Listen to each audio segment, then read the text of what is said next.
Good morning आप सभी को। उम्मीद करता हूँ कि आप अच्छे होंगे, स्वस्थ होंगे, मस्त होंगे, तंदुरुस्त होंगे। आपकी पढ़ाई बिल्कुल अच्छी चल रही होगी। तो PYQ सीरीज या फिर साइंस प्रैक्टिस सीरीज में आपका स्वागत है। आज हम लोग 67th री एग्ज़ाम का करेंगे। लास्ट टाइम में हम लोगों ने 67th BPSC का किया था, लेकिन कुछ चीज़ें उस टाइम में घट गई थी, जिसके बाद दोबारा से भी पेपर लेना पड़ गया था। तो 67th री एग्ज़ाम का पेपर हम लोग अभी स्टार्ट करते हैं। तो आइए स्टार्ट करते हैं, ठीक है। सबसे पहला question, plant receive there nutrients mainly from. ठीक है, तो क्वेश्चन पूछ रहा है कि प्लांट अपने न्यूट्रिएंट्स कहाँ से करेंगे। तो भाई कोई तो प्लांट के पास कोई स्पेशल मैकेनिज्म तो है नहीं कि आप लीफ के पास कुछ रख दीजिएगा वो उठा के खा लेंगे। तो प्लांट सारा कुछ जो है वो सॉइल से लेते हैं, इसीलिए हम प्लांट को कहाँ पे ग्रो करने के लिए कहाँ उसको डालते हैं, तो सॉइल में। प्लांट जैसे कार्बन डाइऑक्साइड है, ऑक्सीजन है, ये सब एयर से लेते हैं, ठीक है। लेकिन प्लांट जितने भी न्यूट्रिएंट्स हैं इंपॉर्टेंट, जैसे नाइट्रोजन, फास्फोरस, आयरन, पोटासियम, ये सब जितना भी है वो कहाँ से लेंगे, सॉइल से लेंगे, ठीक है। तो इसीलिए plant absorb their nutrients mainly from soil, ठीक है। क्लियर कट, समझ में आ गया होगा। फिर अगला अगला क्वेश्चन है पाइन, फिर स्प्रॉस, सेडार, ये सब एग्जाम्पल दे बता रहा है कि ये सब पूछ रहा है किसके एग्जाम्पल हैं। तो आपको ये चीज़ देखते ही, पाइन देखते ही तुरंत दिमाग में चमक जाएगा, क्योंकि हम लोगों ने किया है वहाँ पे जिम्नोस्पर्म, ठीक है। जिम्नोस्पर्म, ये सब किसके हैं, जिम्नोस्पर्म के। तो ये आपको अगर NCERT आपने कभी पढ़ा होता तो आप इसको कर लेते, तो इसलिए आंसर हो जाएगा जिम्नोस्पर्म। जिम्नोस्पर्म मतलब आपको पता है, नेकेड सीड, ठीक है। कॉनिफर्स होते हैं इसके सबसे बड़े एग्जाम्पल, जिसमें पाइन, यू, स्प्रॉस, फिर, सीडार, ये सब होते हैं। वही आपसे अगर एंजियोस्पर्म के बारे में पूछूं तो एंजियोस्पर्म क्या होते हैं, ये वास्कुलर प्लांट्स होते हैं जो कि सीड प्रोड्यूस करते हैं फ्रूट में, ठीक है। और इसका एग्जाम्पल आपको पता ही है, जैसे एप्पल हो गया, बनाना हो गया, ये सब इसके एग्जाम्पल हैं, ठीक है। अगला क्वेश्चन, करेक्टली मैच्ड का, ठीक है। अब इसमें क्या बोल रहा है कि कौन सा इसमें करेक्टली मैच्ड है। तो सबसे पहले देखते हैं एक एक करके, नीचे से चलते हैं। स्कर्बी थायमाइन के कारण थायमीन के कारण होती है, तो नहीं, बिल्कुल गलत। स्कर्बी किसके कारण होती है, स्कर्बी होती है विटामिन C के कारण। फिर थायमीन जो दिया, ये थायमीन किसका नाम है, तो विटामिन B1 का, याद रखना है, ठीक है। उसके बाद ट्यूबरकुलोसिस के लिए कौन सा वैक्सीन होता है, तो याद रखना है बेसिल कैलमेट ग्यूरिन, जिसको कि आप लोग प्यार से बोलते हैं BCG वैक्सीन। ये होता है किसके लिए, TB के लिए।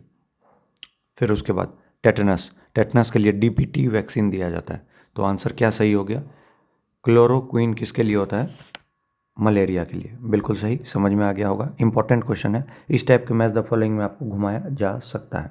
जैसे फिर यहाँ 32 नंबर ही देखिए, इसी से मिलता जुलता है।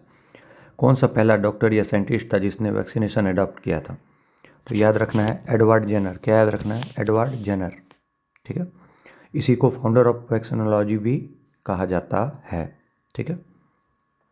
और पहली बार इन्होंने जो था वैक्सीन दिया था किसको, 13 ईयर ओल्ड बॉय को, ठीक है, याद रखना है। आइए फिर अगले क्वेश्चन पे चलते हैं। The animal without red blood cell, ठीक है। तो इसका आंसर आपको पता ही है, अभी किसी ना किसी एग्जाम में रिपीट हुआ है। तो मैच द फॉलोइंग में याद कीजिए, शायद मुझे जहाँ तक लगता है कि अभी ASO का मेंस में रिपीट हुआ है। The animal without RBC earthworm होता है। अर्थवर्म के पास RBC नहीं होते हैं। अर्थवर्म किस नेचर का है, इनवर्टिब्रेट है, ठीक है। इसका जीनस क्या है, फेरेटिमा। इनके पास क्लोज टाइप के ब्लड वेसल होते हैं, ठीक है, याद रखना है। दे लैक RBC, और उसके पास कोई स्पेशलाइज ग्लैंड टाइप जो होता है वो नहीं होता है, मतलब होता है, और उनके पास RBC नहीं होता है, तो वही स्पेशलाइज ग्लैंड जो है वो RBC प्रोड्यूस करते हैं, ठीक है, याद रखना है। इंपॉर्टेंट है, स्टार मार्क कीजिए। अभी रिपीट हो गया, इसीलिए मैं बोलता हूँ PYQ करने के लिए, क्योंकि उससे मिलता जुलता क्वेश्चन आपको आएगा ही आएगा। अगला, the ultimate substance to which carbohydrate are degraded, बचपन से पढ़ते आ रहे हैं। कार्बोहाइड्रेट लेते हैं और वो बाद में किस चीज़ में टूट जाता है, ग्लूकोज में। तो कल को आपको कार्बोहाइड्रेट की डेफिनेशन पूछा जा सकता है। तो CHO याद रखिएगा। कार्बोहाइड्रेट वो ऑर्गेनिक सब्सटेंस है जिसके पास कार्बन, हाइड्रोजन, ऑक्सीजन तीनों होता है, ठीक है। जब कार्बोहाइड्रेट टूटते हैं तो पहले किस चीज़ में टूटेंगे, तो मोनोसेक्राइड्स मैंने आपको उस दिन भी बताया था, monosaccharides, disaccharides, oligosaccharides, polysaccharides. Monosaccharides का मैंने एग्जांपल बताया था कि जीएफ को क्यों मनाना।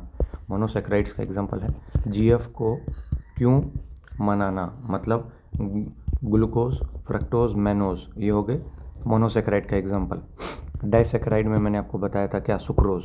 इंपॉर्टेंट है, याद रखिएगा, ठीक है। ये चीज़ आपको समझ में आ गया होगा, ठीक है। फिर क्वेश्चन पूछ रहे हैं most of the enzyme are, enzyme का नेचर क्या होता है। तो मैंने आपको बार बार उस दिन बताया था, परसों ही शायद, कि एंजाइम किस का नेचर क्या होता है। बायोलॉजिकल कैटलिस्ट होते हैं जो कि रेट ऑफ केमिकल रिएक्शन को बढ़ा देते हैं, ठीक है। डिस्कवरी किसने की थी, तो कून है, याद रखिएगा। एंजाइम के बारे में पूछ दे कि डिस्कवरी किसने की थी, तो कून है, ठीक है, याद रखिएगा, इंपॉर्टेंट है, क्वेश्चन आता है, ठीक। तो most of the enzymes are protein, तो एक स्टेटमेंट है एनसीईआरटी में, ऑल एंजाइम्स आर प्रोटीन, बिल्कुल सही, but all proteins are enzyme नहीं, ठीक है। 32 कर लिया हमने। अब working principle of washing machine, repeated question, कोई बताने की ज़रूरत नहीं, टाइम वेस्ट करने की कोई ज़रूरत नहीं है। वॉशिंग मशीन का आपको बहुत अच्छे से पता है कि क्या है, सेंट्रीफ्यूगेशन, सेंट्रीफ्यूगेशन, ठीक है। अगला, speed of the light will be minimum while passing through, तो आपको पता है कि स्पीड ऑफ लाइट जो है वो किस पे सबसे ज़्यादा होता है, तो वैक्यूम पे, और सबसे कम किस में होगा, तो ग्लास में होगा। यहीं पर मैंने आपको तीन वो भी बताया था कि वैक्यूम में होता है 3 गुना 10 की पावर 8, वाटर में होता है 2.25 गुना 10 की पावर 8, ग्लास में होता है 2 गुना 10 की पावर 8। तो यहाँ पे सबसे मिनिमम किस में, ग्लास में। लाइट की का नेचर क्या है, तो इलेक्ट्रोमैग्नेटिक वेव है, उसमें भी क्या है, ट्रांसवर्स वेव्स है। जब एक मीडियम से दूसरे मीडियम में जाती है तो सब कुछ बदल जाता है, फ्रीक्वेंसी अनचेंज रहता है। इस चीज़ को स्टार मार्क करके अभी अभी के अभी लिख लीजिए, ठीक है। फिर पूछ रहा है which of the following is not a vector quantity, तो आपको मैंने पहले भी बोला था गिनी चुनी चीज़, स्पीड क्या है, स्केलर, डायरेक्ट याद रखिए। हु बहु क्वेश्चन रिपीट होगा, हु बहु, स्केलर वेक्टर में कई बार डिफरेंस बता दिया है, ठीक है। मैग्नीट्यूड डायरेक्शन दोनों रहेगा तो वेक्टर, ठीक है। फिर क्या बोल रहा है कि spinning speed of earth increases, the weight of the body will at equator will decrease, ये उस दिन आपको मैंने बताया था, change in the value of g का, ठीक है। अब एक न्यूटन का लॉ ऑफ ग्रेविटी क्या बोलता है, तो फ्रैक्शन ऑफ अट्रैक्शन जो दो बॉडी के बीच में होता है वो डायरेक्टली प्रोपोर्शनल होता है, product of mass of the body and inversely proportional to the square of the distance between them, वही चीज़, F is equal to G m1 m2/r square, ठीक है। यही इसी की बात कर रहे हैं, याद रखना, इंपॉर्टेंट फार्मूला है, ठीक है। वैल्यू ऑफ जी मैक्सिमम कहाँ होता है, पोल पे, मिनिमम कहाँ होता है, इक्वेटर पे, ठीक है। ये सब चीज़ आपको बहुत अच्छे से पता है। किसने स्पीड को पहली बार डिफाइन किया था, तो ये तो याद रखने वाले क्वेश्चन में से है, तो याद रखिएगा गैलीलियो ने, ठीक है। किसने, गैलीलियो ने स्पीड को डिफाइन किया था, ठीक है। गैलीलियो हो गया। 38 नंबर देखिए, रिपीटेड क्वेश्चन, इस ये पहले आया था, बाद में वो सब रिपीट हुआ है। वही P V equal to N R T की बात कर रहा है, P V equal to N R T, ideal gas equation है, एवोगैड्रो लॉ मैंने आपको बताया था कि जिसमें टेम्परेचर, प्रेशर इक्वल वॉल्यूम पे इक्वल नंबर ऑफ मॉलिक्यूल्स होंगे, क्या हो गया, एवोगैड्रो लॉ, ठीक है। Avogadro law, P V equal to N R T, इससे क्या हो जाएगा, P is inversely proportional to we, P is directly proportional to T, V is directly proportional to T, ठीक है। बहुत इंपॉर्टेंट, याद रखिएगा, बहुत इंपॉर्टेंट, ठीक है। फिर theory of relativity is presented bye, किसने दिया था, तो आइंस्टीन ने दिया था, आपको पता है, ठीक है। ई इक्वल टू mc², इसी में इंट्रोड्यूस किया गया था। ई एनर्जी है, एम मास है, और सी स्पीड ऑफ लाइट है वैक्यूम में, ठीक है। अगला क्वेश्चन, बढ़िया question, theory of relativity is presented by which scientist, तो बता दिया आइंस्टीन, ठीक है। सॉरी, अगला question, sorry, due to the temperature variation along a conductor potential variation occurs along it, this phenomena is known as, ठीक है। तो देखिए, आपने एक ज़िंदगी में एक फोर्स के बारे में पढ़ा होगा जिसको कि बोलते हैं इलेक्ट्रोमोटिव फोर्स, ईएमएफ पढ़ा होगा, ठीक है, ठीक है। अब इसमें होता क्या है कि ईएमएफ जो प्रोड्यूस होता है, सिंगल मेटल है, इसके दोनों पार्ट पे होता है, ठीक है। कंडक्टर की बात कर रहा हूँ। अलग आप टेम्परेचर दीजिएगा, अगर आप टेम्परेचर अलग अलग टेम्परेचर दीजिएगा तो दोनों पार्ट में ना अलग अलग टाइम में ईएमएफ प्रोड्यूस होगा, ठीक है। इसी को बोला जाता है थॉमसन इफेक्ट, क्या बोला जाता है, थॉमसन इफेक्ट, ठीक है। तो यही चीज़ बोल रहा है कि वेरिएशन जब भी कंडक्टर में होगा तो पोटेंशियल डिफरेंस आएगा। इसको क्या बोलते हैं? Thomson effect. ठीक है, थॉम्सन इफेक्ट इंपॉर्टेंट है, याद रखिएगा, क्वेश्चन पूछा जा सकता है। अच्छा हाँ, इसमें तो और भी तो ऑप्शन दिए हुए हैं, तो थॉम्सन तो हो गया यहाँ से। ठीक है, अब एक पेल्टियर इंपॉर्टेंट है। पेल्टियर क्या होता है देखिए, ये एक है इलेक्ट्रिक थर्मो इलेक्ट्रिक फेनोमेना। मतलब मानिए ये कंडक्टर है, ठीक है, ये कंडक्टर है, ये जंक्शन है, ठीक है, ये ऐसे करके निकला हुआ है, ठीक है, यहाँ से यहाँ, यहाँ से यहाँ, तो ये जंक्शन है। तो जब आप करंट को पास कीजिएगा, यहाँ से करंट पास की, तो करंट यहाँ से यहाँ पास करेगा और यहाँ से यहाँ भी पास करेगा। फिर से बना रहा हूँ डायग्राम, ध्यान से सुनिए, बहुत इंपॉर्टेंट है।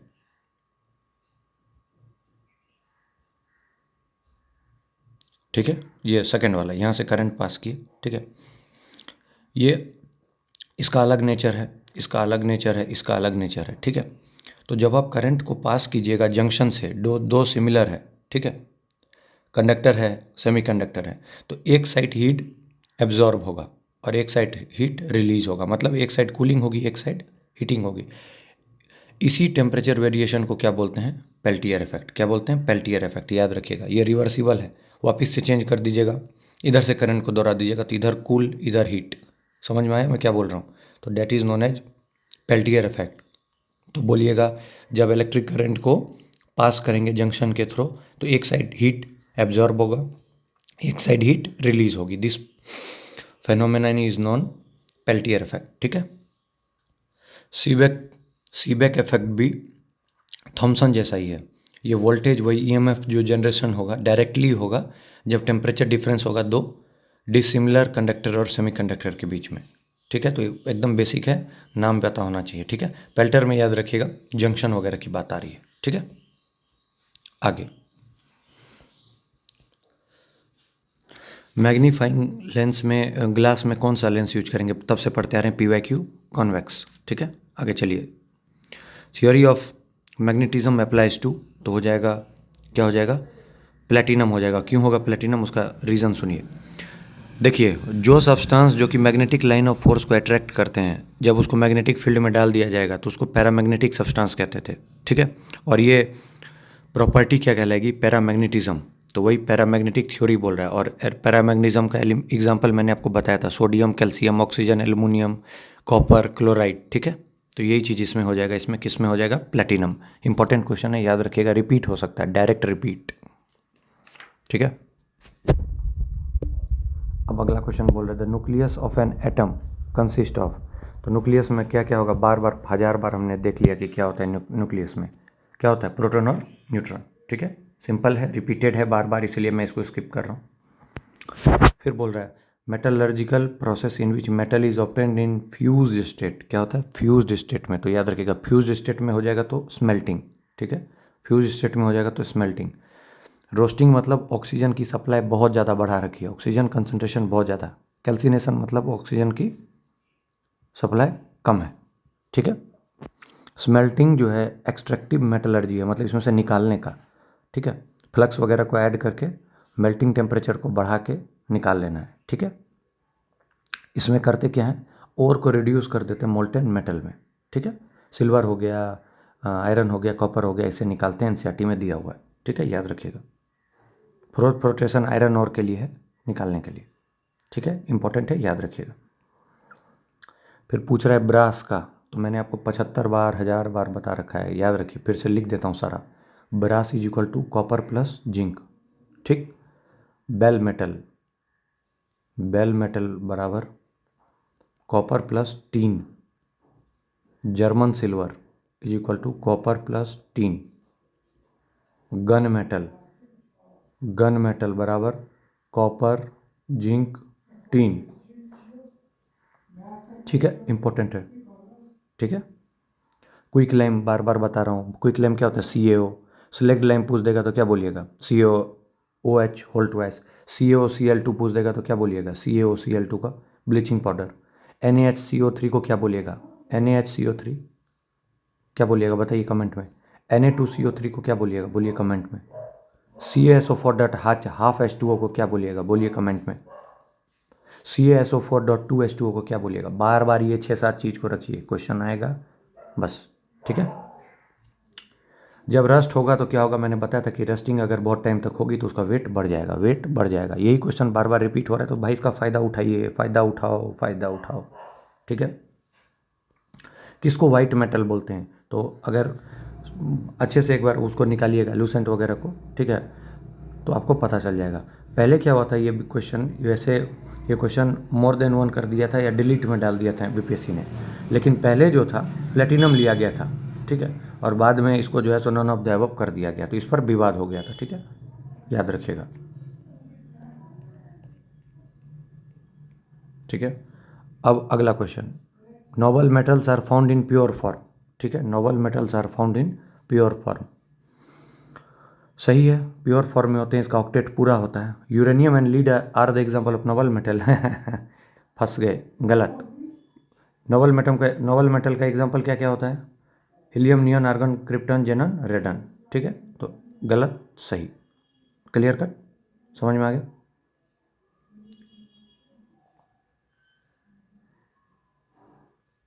ठीक है, समझ में आ गया। अगला question, adding of salt, adding of salt to the pure water increases the boiling point of the water and decreases the freezing point of water। बिल्कुल सही है, सही है। अगला question, when with methyl alcohol is added to water boiling point of water decreases। Sorry शायद बीच में रुक गया था कुछ, तो वही ये वाला क्वेश्चन हम लोगों ने कर लिया था कि वापिस एक बार बोल देता हूँ कि क्या था, क्या कहानी हुई थी, क्या हम लोगों ने देखा था। ठीक है,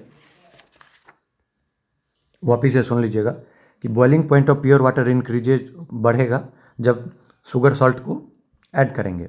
साल्ट को जब पानी में हम जैसे मिला है तो बॉइलिंग पॉइंट बढ़ेगा, ठीक है, 100 से ज़्यादा बढ़ जाएगा और फ्रीजिंग पॉइंट कम हो जाएगा। ठीक है, अब मैंने आपको ये अभी बताया था, शायद आपने देखा था कि नहीं, कि ए और बी है, मानिए कोई इंडिविजुअल हमने दो को जोड़ लिया और जो फाइनल सॉल्यूशन बनेगा वो ए बी बनेगा। मानिए कुछ इंडिविजुअल दो को जोड़ के हमने सॉल्यूशन बनाया, तो इनका जो इंडिविजुअल होगा वेपर प्रेशर या बॉइलिंग पॉइंट वो मिक्स सॉल्यूशन से जो है सॉल्यूशन वाले का ज़्यादा होगा हमेशा, यही चीज़ बोल रहा हूँ, इंडिविजुअल से ज़्यादा सॉल्यूशन का होगा। ठीक है, तो इसीलिए जो है वाटर का बॉइलिंग पॉइंट ये इट अफेक्ट करेगा वाटर को by reducing it's boiling point.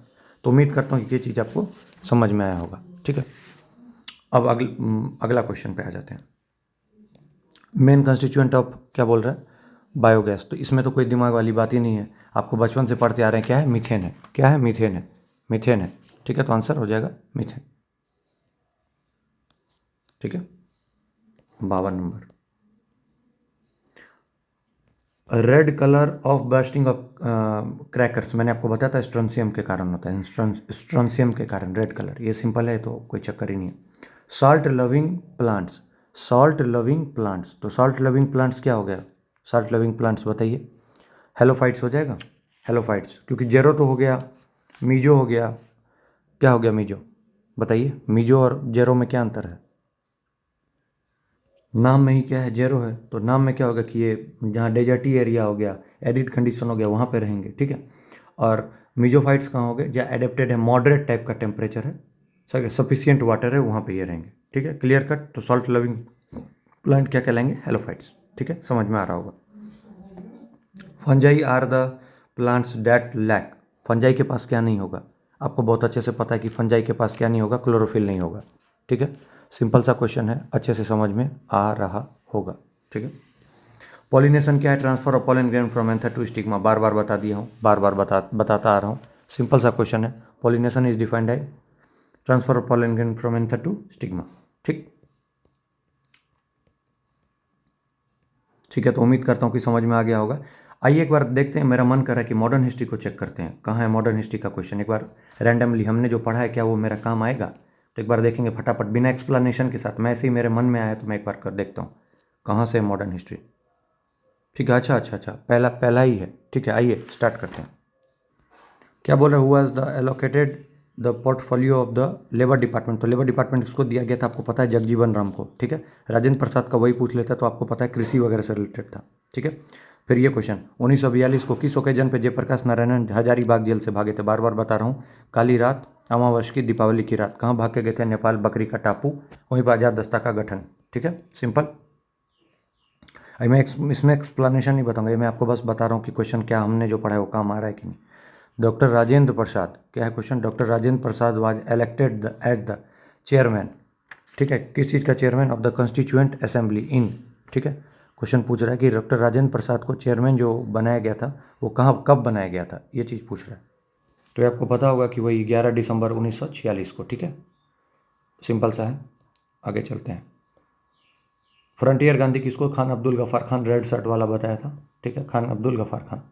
अगला, झांसी की रानी कहाँ मरी थी, तो आपको पता है कि कहाँ मरी थी, झांसी की रानी कहाँ मरी थी, ग्वालियर था कि लखनऊ था, ये आपको बताना है, ग्वालियर या लखनऊ, ठीक है, ग्वालियर या लखनऊ, ग्वालियर या लखनऊ, ये क्वेश्चन आता है, पूछा जाता है, ग्वालियर या लखनऊ कहाँ, ये आपको बताना है, ठीक है। अगले क्वेश्चन पे चलते हैं, ठीक है, वैसे आंसर होगा ग्वालियर, ठीक है। किसने बोला था कि the partition fell like as a bomb shell, ये सब बताया था, सुरेंद्र नाथ बनर्जी ने बोला था, ठीक है, सुरेंद्र नाथ बनर्जी ने, याद रखना है आंसर नंबर 6 का। सरदार उधम सिंह ने किसको मारा था, माइकल ओडवायर को मारा था, ये चीज़ आपको बहुत अच्छे से पता होगा। वो क्यों मारा था तो उसका भी आपको रीज़न पता होगा, जलियांवाला बाग के कारण मारा था। बरदौली सत्याग्रह वही आपसे पूछ लेता तो क्या बोलते, वल्लभ भाई पटेल, ठीक है, ठीक है, ठीक है। बरदौली सत्याग्रह कौन होगा, वल्लभ भाई पटेल, ठीक है, सिंपल सा क्वेश्चन है। कैबिनेट मिशन जो भेजा गया था वो उसके बारे में पूछ रहा था, हमें ये याद है कौन 3 आए थे, Alexander Cripps Lawrence, Alexander Cripps Lawrence आए थे 1940 में कैबिनेट मिशन के तहत। तो अब इसमें कौन बच गया, तो जो बच गया वो आंसर हो गया, क्लियर कट है, समझ में आ गया। और कैबिनेट मिशन का वो मुद्दा क्या था कि ट्रांसफ़र ऑफ लीडरशिप कैसा होगा, उसलिए जो है वो रामसे मैकडोनल्ड जो पीएम थे उस टाइम उन्होंने भेजा था, ठीक है। देखिए पढ़ा हुआ अपना कितना काम आ रहा है। गांधी इरविन पैक्ट कब हुआ था, 5 मार्च 1931 को, कोई चक्कर नहीं। कंप्लीट इंडिपेंडेंस रिजोल्यूशन कब पास हुआ था, तो आपको पता है कंप्लीट इंडिपेंडेंस 1930 में हुआ था, तो उससे पहले ही पास हुआ होगा, तो 1929 के दिसंबर सेशन में, क्लियर कट, समझ में आ गया। 1929 सेशन कहाँ हुआ था, लाहौर या कराची, तो लाहौर में हुआ था। इसको किसने लीड किया था, तो जवाहरलाल नेहरू ने, ठीक है, 11 हो गया।